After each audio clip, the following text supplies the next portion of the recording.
Hi witches! So today I wanted to talk to y'all about the Greek Pantheon. Now, I think this is probably one of the most well-known pantheons out there. I see a lot of media related to it. You have Clash of the Titans and Percy Jackson and the Olympians and all of that. So I feel like a lot of people are familiar with it, but I wanted to run through some gods and goddesses nonetheless. So let's start off with the Greek and kind of Roman, I think too, like the Greco-Roman creation myth. Basically, it starts out that first there was just chaos and nothingness and eternal darkness in the void, and there was only one thing in that void, and that was a bird with black wings who was named Nyx. She laid a golden egg, and from it sprang Eros, the Greek god of love. And he's really kind of more of a primordial force, like a all-encompassing force, but he's also very heavily associated with Aphrodite, who we will get to in a second. One half of the discarded eggshell from whence he sprang became the earth, whereas the other part became the sky. The sky became personified as Uranus, and the earth became personified as Gaia. And then Eros enchanted them to fall in love. Then they fell in love, procreated, and created the Titans. So that's Kronos and Rhea, which is their Titans. From the Titans came the Olympians, and the chief Olympian was Zeus. From Zeus, he created Prometheus and Epimetheus, which I'm sorry if I said that wrong. So Prometheus and Epimetheus, hopefully, they created man and animals. So that's where we came from, and that was a very short version of the Greek creation myth. So let's talk about some gods and goddesses, right? So the first goddess I want to introduce you to is Athena. She's the goddess of wisdom, of craftsmanship, and war, and she's one of the main, 12 main Olympian gods. She's often depicted in full armor, carrying an olive branch, or accompanied by owls. So owls are kind of like an animal that's sacred to her. The city of Athens is actually named after her, which is really awesome, and it was kind of like the intellectual center of ancient Greece. So being the goddess of wisdom, it was kind of seen as beneficial to pursue wisdom in order to honor her, which is neat. The Parthenon, which is still standing today, you can go visit it, well, maybe not in COVID times, but you can visit it. She was also worshipped under the name Minerva, kind of like Minerva McGonagall, and she was worshipped under that name by the Romans. The next goddess I wanted to introduce you to is Artemis, who is the virgin goddess of the untamed wilds. She's the patroness of mothers, maidens, and midwives. She's the goddess of the wild hunt and the twin sister of Apollo. Artemis is often depicted with a bow and arrow, running wild in the woods. She was kind of shunned by the other Olympians and preferred to spend her time in the wilderness rather than on Mount Olympus. She is a fertility goddess and commemorated at the Temple of Artemis in Ephesus.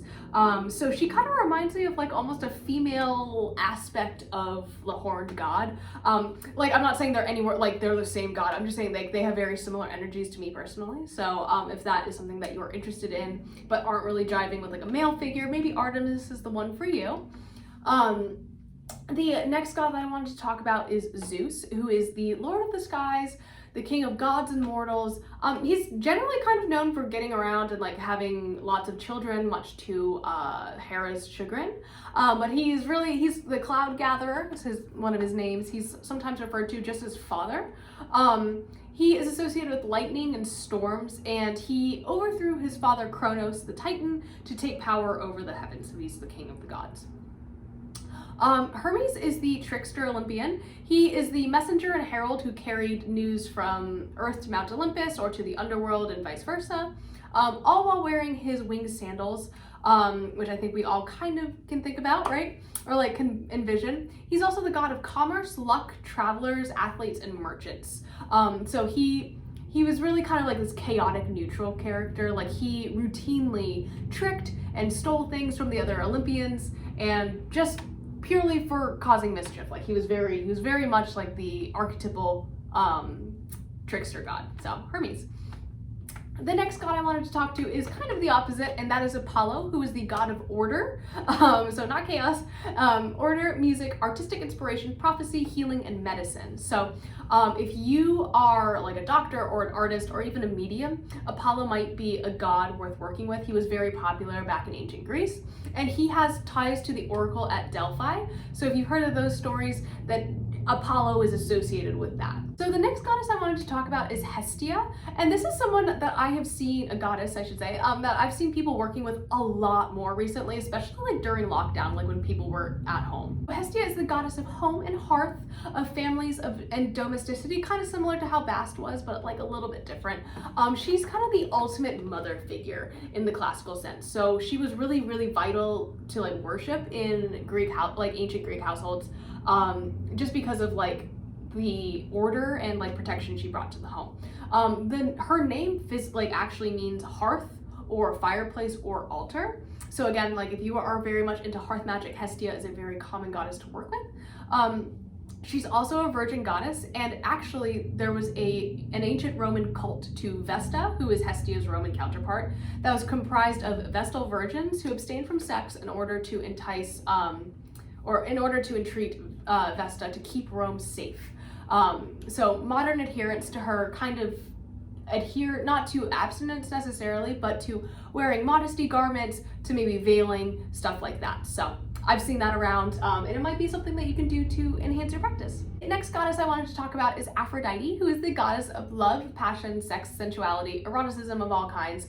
Like I said in my first video, I think about like the different pantheons, Aphrodite really said gay rights.